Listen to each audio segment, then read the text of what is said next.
নমস্কাৰ বন্ধুসকল, স্বাগতম জনাইছো আজি অন্য এটা ভিডিঅ'লৈ। সমূহ অসমবাসীৰ ৰাইজলৈ অসমীয়া বাপতি সাহোন ৰঙালী বিহু অৰ্থাৎ অসমীয়া নৱবৰ্ষৰ শুভেচ্ছা জ্ঞাপন কৰিলোঁ। আজি চ'ত মাহৰ সংক্ৰান্তি।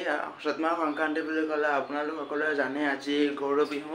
গৰু বিহুৰ কাৰণে আমাৰ বৰ্তাহঁতে সকলোখিনি প্ৰস্তুতি চলাইছে। মানে কি প্ৰস্তুতি চলাইছে আপোনালোকে গম পায় নহয়। মই কি ক'বলৈ গৈ আছোঁ, মানে লাও বেঙেনা থেকেৰা চব কাটি কুটি ৰেডি কৰিব থোৱাৰ পিছতকৈ গৰুক তেল লগালে। এতিয়া গা ধুৱাবলৈ বাকী আছে। আমি বাহিৰলৈ গৈ আছোঁ গোটেইখিনি দেখুৱাবলৈ। ব'লক দেখুৱাই আছোঁ।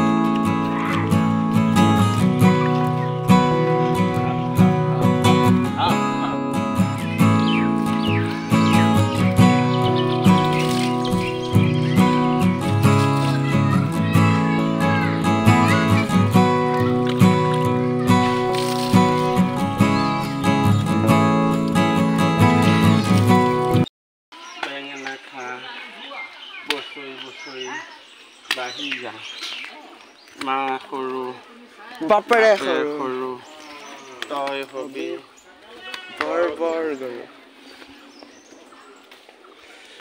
লাও খা পচলা খা বছৰি বছৰি বাঢ়ি যা মা সৰু বাপে সৰু তই হবি বৰ বৰ গৰু বৰ গৰু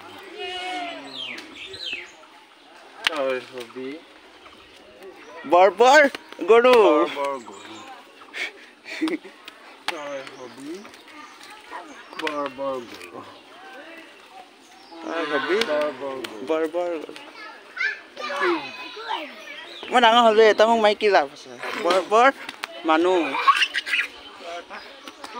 পিঠিখনত তই পিঠিখন পাতি দে বোলে পিঠিখন বোলে পাতি দে পিঠিখন বোলে পাতি দে এনেকৈ পেলাই পিঠিখন পাতি দে গাখন পাতি দে গাত লাগিলে এই কষ্ট পাত পিঠিখন পাতি দেচোন বৰ বৰ চাওঁ চাওঁ তই ভাবি বৰ বৰ গৰু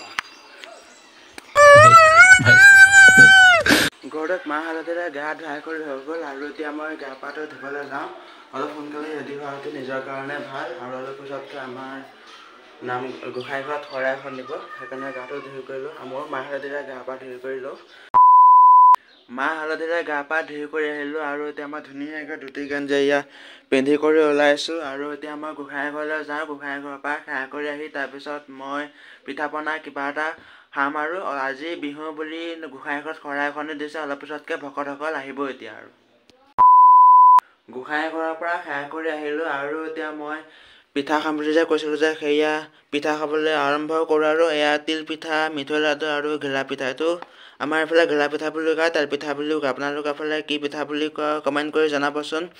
আৰু পিঠা আছে, সেয়া পিঠা বনোৱা নাই। মই সেইকেইটা পিঠা খাই ভাল পাওঁ। ভাপত দিয়া পিঠা, চুঙা পিঠা আৰু এটা পিঠা নাম শুনিছোঁ আঙুলি পিঠা বুলি কয়। সেইটো দেখা নাই আজিলৈকে, মানুহৰ মুখত শুনিছোঁ। সেইটো কেনেকুৱা ধৰণৰ পিঠা মই ফেচবুকত দিম নহয়। ফেচবুকত কোনোবা কমেণ্ট কৰি দিবচোন দেখাত কেনেকুৱা লাগে সেই পিঠাটো, যদি কোনোবাই দেখিছে সেই আঙুলি পিঠাটো। এতিয়া ভকতসকল আহিছে। ভকতসকল আহি পেলাই সেয়া ফল ফলহাৰ কাটি আছে আৰু সিফালে এজনো ভকত আছে। ভকতজনে প্ৰসাদ ধুই আছে। আমাৰ ঘৰৰ মানুহে নাম সংকীৰ্তি ভকতক সেৱা কৰিবলৈ আৰম্ভ কৰিছে আৰু সেৱা কৰাৰ পিছতহে তাৰপিছত ভকতে নাম গাব আৰু নাম গাই কৰি হৈ গ'ল। এতিয়া ভকতে আশীৰ্বাদ দি আছে। আপোনালোকৰ বিহু কেনে গ'ল কমেণ্ট এটা কৰি দিবচোন। এতিয়া মই প্ৰসাদ খাবলৈ আৰম্ভ কৰিছোঁ আৰু মই বোলে নহয়, সকলো ৰাইজকে প্ৰসাদ দিছে, সকলোৱে খাই আছে। আৰু বিহু বুলি ক'লে বৰা চাউলৰ জলপান মেইন হয়। বৰা চাউলৰ জলপান খাই মজা লাগে বিহু ছিজনত। আৰু এতিয়া মই সেয়া খাবলৈ আৰম্ভ কৰিছোঁ। সকলো ৰাইজে সেয়া খাই আছে। সকলো ভকতকে বিদায় দিলে আৰু এতিয়া অলপমান সময় মই ৰেষ্ট ল'ম। অলপ পিছতকৈ মাহঁতে 101 বিধ শাক আনিব। ৰাতিলৈ শাকৰ ভাজি খাম, মাছৰ সৈতে খাম শাকৰ ভাজি।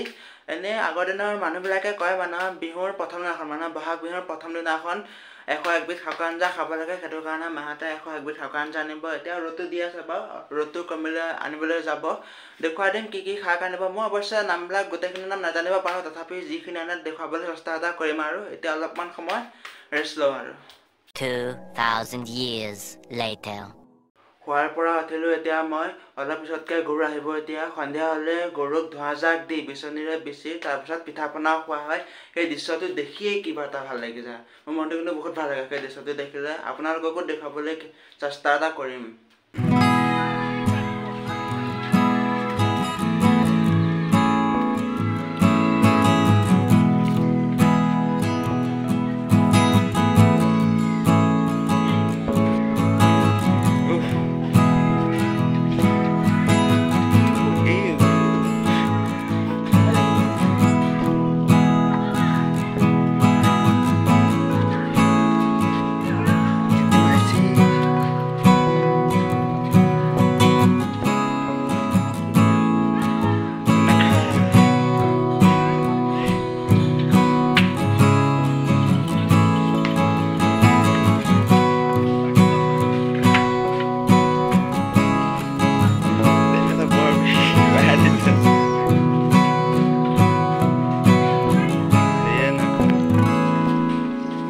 Amen.